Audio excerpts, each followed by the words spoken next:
जी viewers, आज हमने बनाया है होममेड कंडेंस मिल्क। ये देखें कितना ज़बरदस्त क्रीमी टेक्सचर है।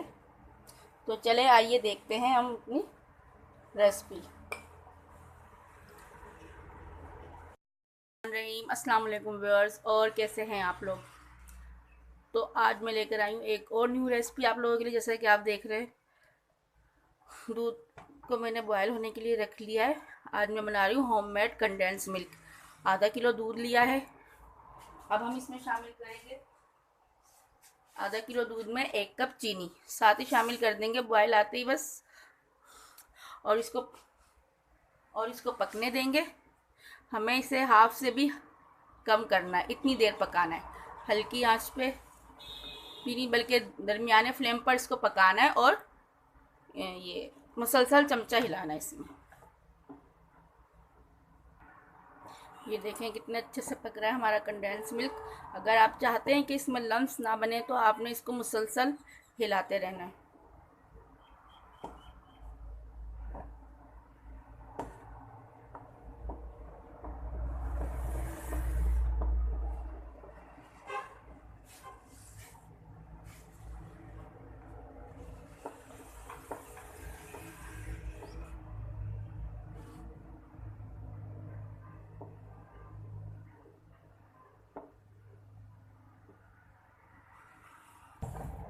ये देखें अच्छे से पक रहा है ये, और बस गाढ़ा होने ही वाला है।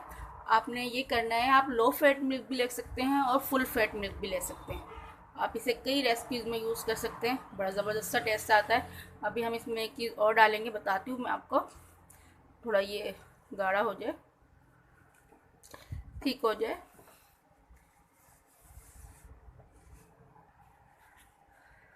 अब इस स्टेज पे हम ये डालेंगे पिंच ऑफ बेकिंग सोडा।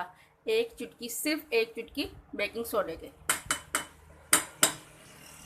इससे ये होगा कि ये इसको क्रीमी टेक्सचर देगा। देखें कैसे एकदम बबल से बन चुके हैं। आप ये देखें इसका कलर भी चेंज हो रहा है। कि चीनी साथ डालने का ये फ़ायदा होता है कि ये इसको चीनी जो है क्रीमी करती है और इसके कलर को भी चेंज करती है।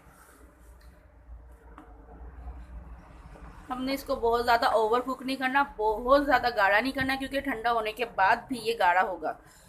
ये थिक हो जाएगा ठंडा होने के बाद। भी बनाएंगे, पकाएंगे थोड़ी देर मज़ीद। ये देखें हमारा कंडेंस मिल्क रेडी हो चुका है। ये देखें अब ये ठंडा होकर मज़ीद ठीक होगा। इसकी कंसिस्टेंसी देखें। इस स्टेज पे आपने फ्लेम को ऑफ करना है। ये देखें, और ये ध्यान रखना है आपने इसमें चम्मच मुसलसल हिलाना है।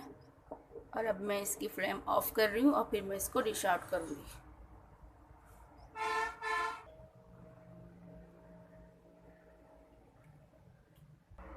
ये देखिए हमारा कंडेंस मिल्क रेडी हो चुका है। आप लोग को मेरी वीडियोस पसंद आ रही हैं तो उन्हें लाइक एंड शेयर करें और मेरे चैनल को सब्सक्राइब करें, और मेरे रेसिपीज़ को ट्राई ज़रूर करें। ओके, अल्लाह हाफिज़।